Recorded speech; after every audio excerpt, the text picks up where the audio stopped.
It's time now for you to be a guest on the show. It's time now for the sound off.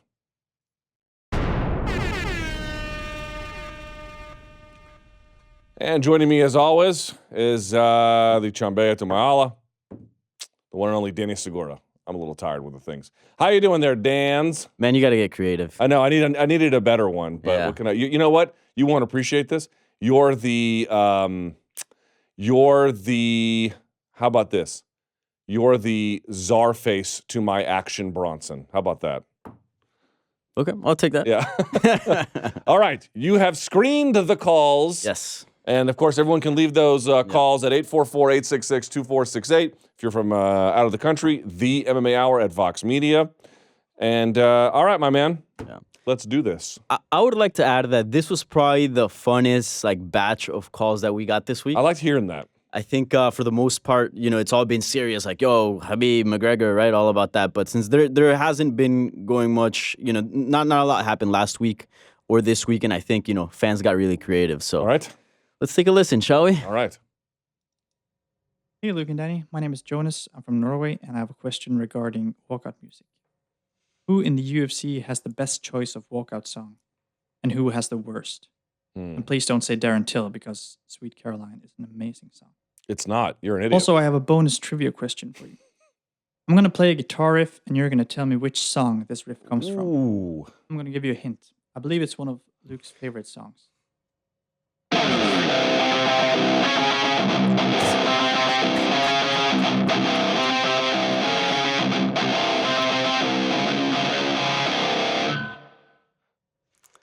What song is that? That's the official soundtrack of divorce and sadness and starvation and murder. Everything that is wrong with this world is encapsulated in that guitar riff. It's like anytime there's a murder, there's a guy somewhere playing Face the Pain. That's what they all. Ever seen those dolls? No doubt. You pinprick them and then somebody gets an injury. Yeah. That's what. That's where famine comes from. Some idiot in their garage is playing. Something bad happened out of us playing this. Yeah. Sorry, world. Okay, best walkout music. And the guy's not an idiot. I'm just saying that because of the Sweet Caroline is one of the worst walkout songs you can imagine. I know they do it. I think it suits Darren Till. I don't know. No, it doesn't. It feels derivative, to be perfectly honest. I know it's an homage to what the other combat athletes do, but it feels derivative to me. The song is terrible. It's what it is, and here's why I don't like it. It's the national anthem of suburban white people. That's who that song is for.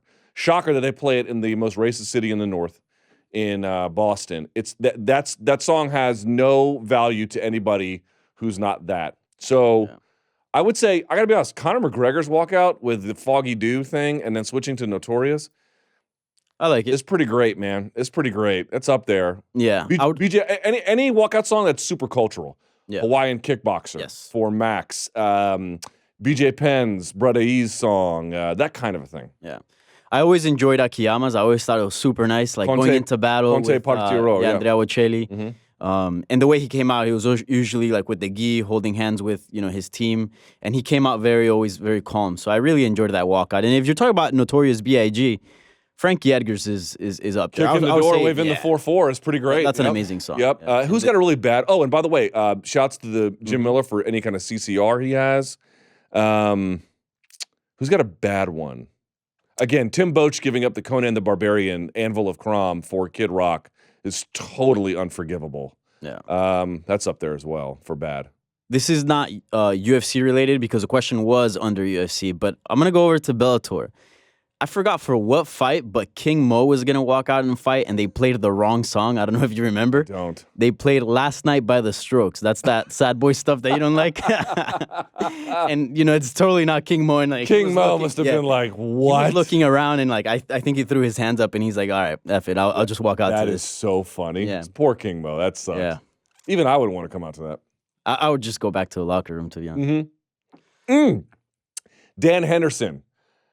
What song? Or Chael Sons and Bellator, where they come out to these country music songs. Mm-hmm. I'm not a big country fan. Yeah, you know why? Because you have ears. That's why. Yeah. Way down yonder on the Chattahoochee. Yeah, just go drown. Unless it's Johnny. Go drown in the Chattahoochee. Would you consider Johnny Cash country? Yeah, but that's like a rockabilly blues. Yeah, well, that's more blues. Yeah, well, it's not exactly the same. Yeah, I always enjoyed Johnny Cash walkouts. They're always badass. Yeah. All right, let's go down to the next question. Actually, you know what? Let me say that was a great question from Norway. Really? Yes, great. it was. And under, was it 39 seconds? With the guitar riff? Exactly. Parsimonious. Solid question. All right, let's keep going. Hey, Luke Thomas. This is David calling from Toronto, Canada. This is the home of your favorite rapper, Drizzy Drake. I got 2 questions for you. Number 1, an MMA question. Number 2 is a personal question. So the MMA question is this. There's lots of big fights coming up. John Jones, Gustafsson. We've got, right here in my hometown, we got Max Holloway versus Ortega. Yep. And even in boxing, we have Mr. We have Mr. Fury against Deontay Wilder. Which is your favorite fight coming up by the end of 2018? So that is my first question. So it could be either MMA or boxing. Okay. And my second question is this. This is a personal question. And this is both for you, Luke Thomas, and this is both for you, Danny Segura. I'm currently dating a woman from Bogota, Colombia. We've been going out for about 8 months. What do I need to know about keeping a woman from Bogota, Colombia happy? Thank you so much, Luke Thomas and Danny Segura. As you were, have yourselves a good day. Bye. Wow.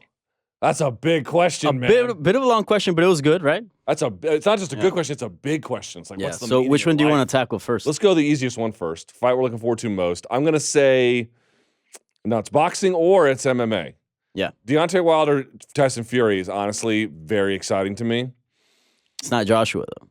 No, it's not Joshua. I will say, though, it's got to be Ortega and Holloway. That's just 2 guys in their prime. Never seen it before.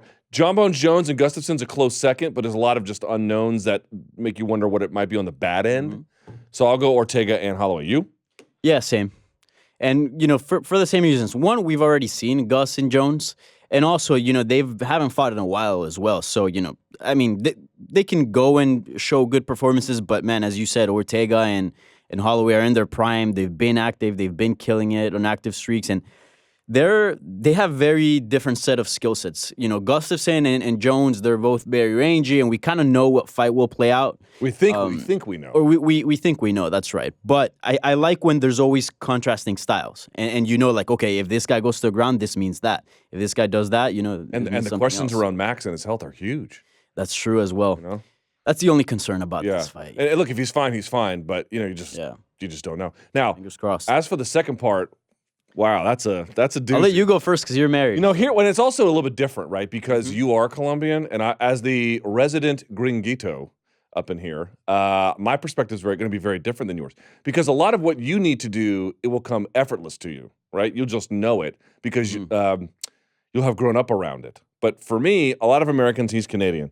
They don't teach you much about Latin America in schools. Like if you seek out Spanish language in high school or in college, like Spanish literature, you begin to get something of an appreciation. I came into it blind. I knew nothing about Colombia. Here's what I would say. Here's what's worked for me. Number 1, just shut the fuck up because talking ain't going to do you any good. But in all seriousness, I would say be really engaged in their culture. Now, that for me came easy because I naturally gravitated to it, Danny. Mm-hmm. But I learned about food. I learned about culture. I learned about customs. I went and visited. I've been there a gazillion times at this point. I've tried to learn Spanish. That's an ongoing challenge, but I'm trying. I'm making an attempt. Whenever I go there, people are surprised that I know things about Colombia, like other Colombians, that is. Because I think most Americans go there, and you know the truth, they go there to rumba, dude. They go there for the gozadera, as well as I do. Yeah. And if you go there to actually engage with people, I have found that they treat you very differently. That's been and by the way, take salsa lessons. That will always do you right with a Colombian woman. Yeah, salsa is very important. I would say, but this is just fits in general. Just be nice, just be sincere, just be yourself. But as far as, tailor-made for this specific case, I don't know how it is in Canada, but here in the U.S., it's sometimes hard to get a hold of, good Colombian junk food. It is. So if you can get your hands on some barriletes or some Choco Ramos, some Chocolatina Jet. I had some Jet yesterday. That's best Jet, chocolate around. Yeah, it's really some good. Milo. I mean, you got a plus, and definitely try to learn some Spanish. A little bit, man. A little bit. goes At least a long something. way. This is something I don't always get. I feel like most of the conversations that surround romantic languages is always obviously French, Italian. But Spanish, I feel like, doesn't get thrown around enough. If you learn like just a couple phrases, you just look at her dead in the eye. You go, mi amor, mi vida, te quiero, eres todo para mí. Mi ciela. Mi cielo, no puedo ir sin ti. Here's what I think that's right. Here's last thing on this, Danny. Yeah. Know the things you're not supposed to say. So, for example, don't make cocaine jokes. Not a good idea. I know so many people who meet my wife. They'll be like, so, is it snowing in Colombia? Ba-dum-bum. And as the Colombians will be quick to remind you, it's not their coke, it's ours. They might make it, we're the ones snorting it. So there's that for number one. Yeah. Number two, don't make jokes about the FARC. It's a bit of a touchy subject, right? I think you can all agree to that. And then, what's anything last? Oh, I will say this. Y'all are a little racist. I don't know about You're that. a little racist. Here's what I mean. If I go down there, I think the word gringo is racist. Do you agree? Okay, no, I know what you're trying to say. We're not PC. No. They'll call you. But I don't know about race. They'll be like, where are you from? You'll be like, oh, Korea. They'll call you El Chino. Yeah. They will not. Coreano, they will not say. They'll call you, where are you from? Japan. Okay, El Chino. Like, that's what they do. But a little bit uneducated on some, yeah. But the point being is, I think the word gringo is racist because here's the truth. Gringo can be neutral. Oh, look, there are some gringos over here. That's a neutral way to describe it. You have never, in Colombia, you have never heard the expression, wow, look at these gringos. I'm so glad they're here. They're wonderful dancers. It's never been uttered in the history of the Spanish language. It can for sure. No, yeah, it can. These gringos, they are such great tourists. If you're with someone and let's say, they're American and you're introducing them, son gringos, they're from America. Yeah, but you don't go son estadounidenses. Hold on. The truth is, and you know this as well as I do, it can be neutral, but it's usually dismissive. Could be, yes. Yeah. Okay, enough of that. Let's move on. All right. So now let's actually talk some MMA. Okay. Bader. Bader's been killing it. Let's talk about, what it means for him being in the Bellator heavyweight Grand Prix final and, how he would do if he were still in the UFC. Hey, this is Brandon Quintana from Rosemead, California. How was your morning been so far, Luke? Terrible. Well, that's unfortunate. Anyway, Ryan Bader has had great success in showing Bellator. He looked great at light heavyweight and looked even better at heavyweight. Although he was great in the UFC, he always seemed to struggle with the top 5. Is this success at Bellator due to leaps and bounds in his game since leaving the UFC, or are we seeing the result of a drop in level of competition? And what does that say about a double champ versus double champ match against DC? Give me your thoughts. So, loaded question. Tons to talk about here. First of all, is Ryan Bader's success meaning something that says something about the divisions and the kind of fighters about Bellator, or about his improvement? Where do you? I don't. He's 35. I don't think he's improved very much. I think it's just a lower level of competition. But look, here's the point. So what is the answer? So what? If it's a lower level of competition, you at least, number one, get to appreciate Ryan Bader in a new way in terms of what he's done at light heavyweight. And the whole point about the heavyweight tournament is it makes you reconsider how talented this guy is. If you're just going up against buzzsaws like Anthony Johnson and John Jones, people don't really get a good sense of who you are. It's actually when you go into these other competitions, I mean, those are important and they matter. You can't discount those either. But the reality is Ryan Bader doesn't get to show off how good he is against Anthony Johnson or John Jones. He does when he gets to go up a weight class in Bellator. He does when he gets to fight a Phil Davis or a Linton Vassell. And Phil Davis was a very close fight, but he does certainly here. So the point being is, did he get better? Well, no. Is the competition less? Why is that a scandal to say? Of course it's less. That's not the point. The point is this guy is freaking awesome, and you haven't had really a chance to get to enjoy that. Enjoy it. Now you do. And I mean, when he left the UFC, he was already like, what, top 4? I would even say top 4, top 5, yeah. So that's already They're putting him in fights in Brazil against Lil Nog. Like, what's that going to do for him? It's not. You don't get to appreciate him in that way. Now you get a different chance to appreciate him. But I would disagree in one thing. I do think he's gotten better. Not, maybe crazy, jump like Aaron Pico or something like that. But I do think fighting in a new organization, fighting in an organization where he doesn't have to go out there and call people out. I feel like that's done a lot of well to his overall game. I feel like he's improved in that area. I couldn't argue that necessarily. I just don't think if there's been a change, not much. For me, it's just that the guy's been exceptionally talented, and there are ways to reveal that. This is a way to reveal that. Yeah, especially going up to heavyweight. Now let's move on to a different promotion across the pond. So about Eddie Alvarez. All right.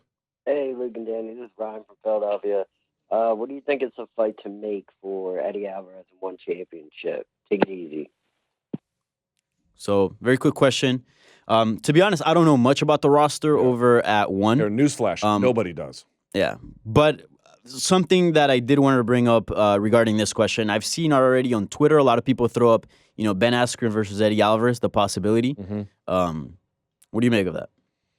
Seems like a terrible fight for Eddie because he's got good takedown defense, but Ben is just relentless in that regard and would have the size advantage. I mean, you're talking about a guy who was an Olympian. Whatever you think of his striking, who cares? He's going to be able to close the distance. And whether he gets on top or not, I don't know. So I would say I wouldn't mind seeing it because you would be matching up somebody to have under talent, under roster anyway, in Ben. And Eddie is obviously Eddie. So I guess the answer is yes, but doesn't look. The point about Eddie going to One is so Eddie can do things that Eddie needs, like get money that he should have been getting a long time ago. Get a belt. It doesn't mean fuck all for the fans. And so the fans be like, who can he fight? I don't know. Yeah. Shinya, I don't know. Some other donk. I don't know. It's not what it's about. Honestly, I would rather watch that trilogy than a Ben Askren fight. To be honest, the Ben Askren fight doesn't do anything for me. Yeah, sure. I agree.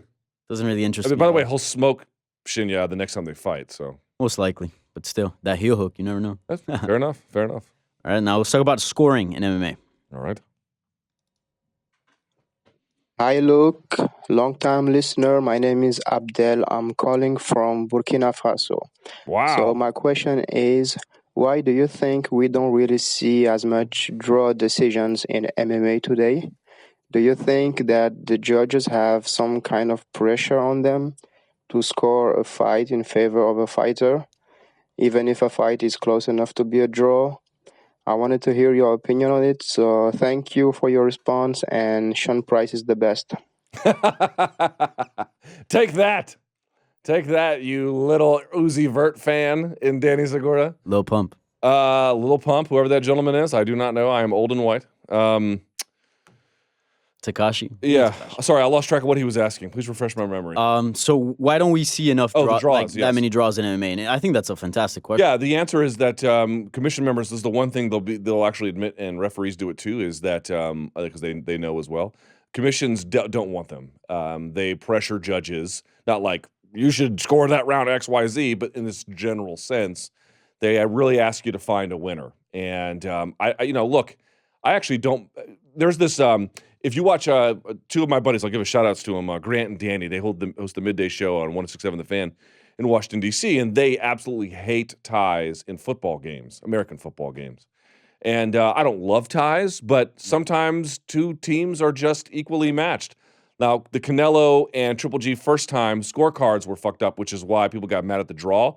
But in the general sense, do I mind if fights end in a draw? I really don't, because sometimes one guy can't beat the other. The answer is that the commissions don't want to be a part of this indecision, quite literally. They want to be a part of judgment, and that judgment calls for an X or a Y.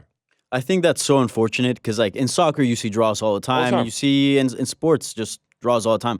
I feel like in MMA, we don't get enough. Like, let's be honest. Do you really think Darren Till beat Stephen Wonderboy? Certainly not. Nobody won that fight. Right. My whole thing with the whole scoring and vice versa. is like Darren vice didn't versa. lose. Exactly. Like nobody won in that fight. Come on. Like if you could make an argument for either or, you're really splitting hairs there because let's be honest, no one really did much. And I feel like a lot of fights, that happens. I feel like we rounds end and we're wondering, who won? Who do I give the 10-9 to? If you're wondering that question, it should be a 10-10 automatically, at least on my book. Mm-hmm. So I agree with that, sure. All right. Let's talk about now Khabib and Tony. Khabib. Surprise, right? Hey, how's it going, guys? My name is Pedro. I'm calling from Southern California. Just All wanted right. to ask you guys a quick question. So, do you guys think that a fight between Khabib Nurmagomedov and Tony Ferguson could be promoted as to see who is the best lightweight of all time? Um, if so, do you guys think that that can be promoted like that to the casual audience as well? Or would they just rely on Khabib's, I guess, star power and millions of followers and not promote it that way and just think that they're going to get big numbers anyways? Thanks. So, So go for the it. question was worded a little bit off. Mm-hmm. It's a good question, but here's the problem. With Penn having a title in 2 weight classes, it makes a discussion of GOAT a little bit. I'm not saying it that Penn's the runaway choice or that he, clear number 2 behind Khabib or whatever, but he's certainly in the conversation being a 2-weight division champion, and Tony's never held one. Now, Tony competed in a different era and he was the interim champ. I understand. Here's how I think you can position it. It is a question of historic importance. Mhm. And I would say it's the 2 best lightweight fighters ever fighting one another in terms of their talent level. Because GOAT is a question of accomplishment. I think you can pitch it like that. Dude, name a fight where you can put 2 guys in their prime. Well, I don't know if Tony's in his prime, but certainly 2 guys who are at the top of the division together for a title in the UFC. And you're talking about that may be one of the best fights that weight class has ever seen. That's super rare. I think that's the way to go about it. And in some weird way, teasing it that this fight has never been able to come to fruition, it's also part of the story. Because it really is ridiculous to think that these 2 guys have been on crazy win streaks. They're down to fight anybody, anywhere, and yet they still can't make it to the same fight night. And here's the best part about it. They've tried to make it 4 times and failed. They're trying to make it now a 5th time, and the 5th time is the most important one, even counting all the other 4 attempts. Like all those other 4 attempts, it's not just because it's the latest one, because now there are title implications. The stakes keep getting higher. Right. Each time the stakes get higher. That tells you that you must make that contest. And not only that, but their win streaks just keep, growing, and they even look more badass, with their performance. They might literally be the 2 most talented lightweights ever. Honestly, if that fight never happens, that'll be like the worst fight. That'll be the worst, one of the worst case scenarios. By the way, how bitter are McGregor fans for me not including him in that conversation? Yeah. Super bitter right now. Guess what? # don't care. All right. We got time for one more? We got time for a couple more. Okay. So let's bring in McGregor. There you go. Right on cue. Talked about him. Hey, what's up, guys? This is John from New Jersey. Sounds now, like listen, I know this isn't a fight that a lot of casuals want to see, but me as a hardcore fan, I want to see Tony Ferguson and Conor McGregor get it in, because Khabib's probably going to be out for a while, and Tony Ferguson deserves a big payday. Like, forget the belt for a second. If Tony Ferguson fights Conor, he gets the biggest payday of his career, right? And if he wins, of course, he's fighting for the belt. But if Conor wins, then he deserves to fight for the rematch against Khabib. So it's like a win-win for the UFC and for Tony, because Tony has so many wins at lightweight. He deserves a big payday. And, bro, Conor's the payday. It's better than fighting for the belt at this point, bro. So I'd rather Tony fight Conor and the winner fights Khabib again. It's a win-win for the fans and for Tony, bro. He deserves it. What you guys think? Love the show, man. Good night. Thank you, Daniel Cormier, voice guy. Yeah. So how do you feel about that one? I'm torn. I would love to see Tony get a big payday. Yeah. I would love to see him get a big fight and be in the big spotlight. I think if anyone deserves it, it's him. Shouts to Tony Ferguson. Thank you for this again. I don't know. It's just that fight between Khabib is so important for so many reasons that matter for the sport, that make you feel good about what the sport can offer. And frankly, I got to be honest. What the sport is about, the best fighting the best. I think Tony is a tougher matchup for Khabib than he is for Conor. Oh, yeah. Because given how nasty Conor is early, and the way in which Tony fights guys against his own strength sometimes. And Tony has been cracked before. Yeah, by the way, Tony could still win that one very easily too. Like, it'd be very foolish to count that guy out. I'm a little bit torn. I just think that the Khabib fight is so important. Now, if he's going to be out for a while, to the caller's point, well, then that changes some things. Yeah. But if he's going to be a relatively active man, that's the guy. That's the guy. Tony's been waiting. Look at his win streak. Look at the guys he's beating. Look at what he's capable of doing. Look at the matchup as I showed during the Monday Morning Analyst, man. It would be a crime for that fight not to happen. I'm with you 100%. That's the fight to make. And anything that stands in the way of it or jeopardizes, even if it's a big fight, even if it involves Conor McGregor, I don't want it. I want Tony Ferguson versus Khabib. So we'll see what happens. If he's out for a while, if Khabib does end up, staying on the sidelines for a bit, I still wouldn't like to see it just because I'd like to see Conor not get an easier fight. But, man, like fighting Khabib and then Tony, like back to back, I don't think that's good. That's not good for your health. And yeah, you know what Conor McGregor needs? He needs a tune-up. He needs a tune-up. That's what he needs. And it's hard to give a tune-up once you're such a big star, right? Who cares? Find a way to do it. He needs a tune-up. He needs a tune-up. By the way, Khabib got an accidental one in the Darrell Horcher fight, and it did him some good. Yep. Conor needs a tune-up. And by the way, you'd be like, oh, Conor's too good for tune-ups. No fighter in boxing is too good for tune-ups. Even the great Juan Manuel Marquez got tune-ups late into his career. Everyone takes those. It's okay. I think that's what he needs. I really do. I think so. We got time for one more? Yeah, let's do it. All right, this one is for you. I mean, I got something going on right now, but not to your level. All right. Howdy, Luke. My name's Alex, a.k.a. The Beef, calling from glorious Orlando, Florida. Nope, just Alex. Question for you. If any, what products do you use in that glorious beard of yours? Are you more of a fan of the oil, the balm, maybe even your wash? Let me know. Kind of curious. Thanks. Okay. Danny, you have what I would call the facial hair starter kit. Okay. Right? It's a fair way to put it, yes? I'll take that. I mean, this is only about a week, maybe? Bro, that's like 2 hours for me. You understand?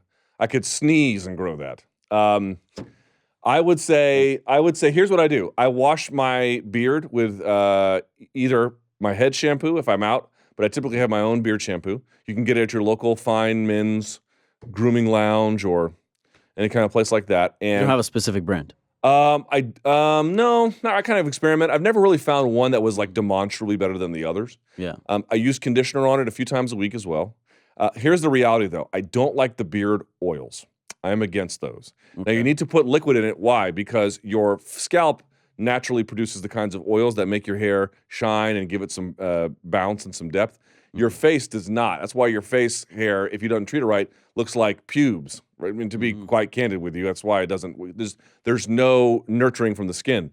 So I don't like the oils because if you touch your face, then it looks like you ran your hand through, I don't know, Jello or something. Like your hands get all mucked up. Yeah. I like balms. And Cremo is a great one. Cremo balm. It's white. You put it in there, it makes it smell nice. And it gives it some nice, life. And by the way, also, you need a beard brush. You need a beard brush to comb that thing. So often do you brush it? Once a day. Is it painful? Only if I've gone to jiu-jitsu and everything's tangled. Ooh. And then I shower and then I let it dry naturally and then I try to brush it out. Then I get a bit of a problem. But other than that, no. And as Kimbo Slice told me, if I take care of my beard will take care of me. Shouts to Kimbo Slice. Yo. There you go. Shout out to Kimbo Slice. Yeah. Rest in peace. One of the greatest beards in MMA. I think it's him or Arlovsky tied. Oh, I would say Kimbo's was better. Yeah. Kimbo's was better. Definitely more fuller, but Arlovsky just fits with his. Yeah. It fit the profile. Yeah. But in terms of just like straight up beard majesty, that's your rey right there for sure.